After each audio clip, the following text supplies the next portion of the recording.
Alhamdulillah. Pourquoi ce qui te rend plus riche ici-bas peut en réalité te rendre plus pauvre dans l'au-delà?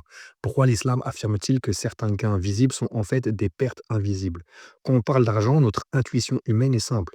Accumuler, c'est gagner. Donner, c'est perdre. Faire croître son capital, c'est ça la réussite. Et pourtant, l'islam vient bouleverser cette logique apparemment évidente. Il ne la nie pas, mais il élargit.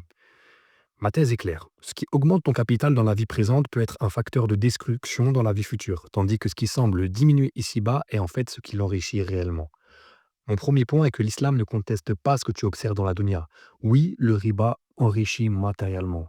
Oui, le temps fait croître le capital soumis au prêt à intérêt.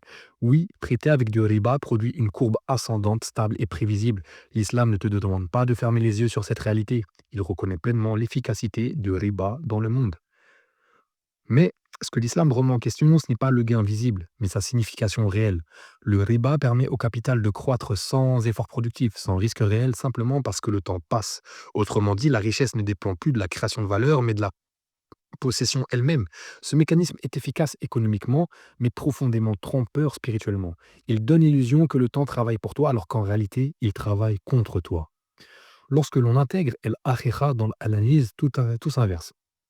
Ce qui montait ici-bas commence à chuter, et ce qui semblait être un gain devient en fait une perte sèche. Le Coran est explicite. Allah a réduit à néant le riba. À l'inverse, ce que tu donnes sincèrement, ce que tu crois perdre par la zakat ou l'aumône devient une richesse qui ne connaît plus ni érosion, ni plafond, ni fin.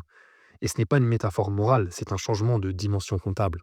En résumé, dans la dunya, le riba augmente et la zakat diminue. Dans El Akhira, le riba est détruit et la zakat est multipliée.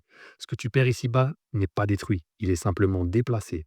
Si tu veux comprendre et approfondir cette réflexion, pour comprendre les mécanismes dans leur cohérence globale, je t'invite à regarder la vidéo longue sur la chaîne Muslim Bitcoin où je décris l'équation Haram-Allah qui est développée plus en détail. Je te retrouve sur la chaîne. Assalamu alaikum.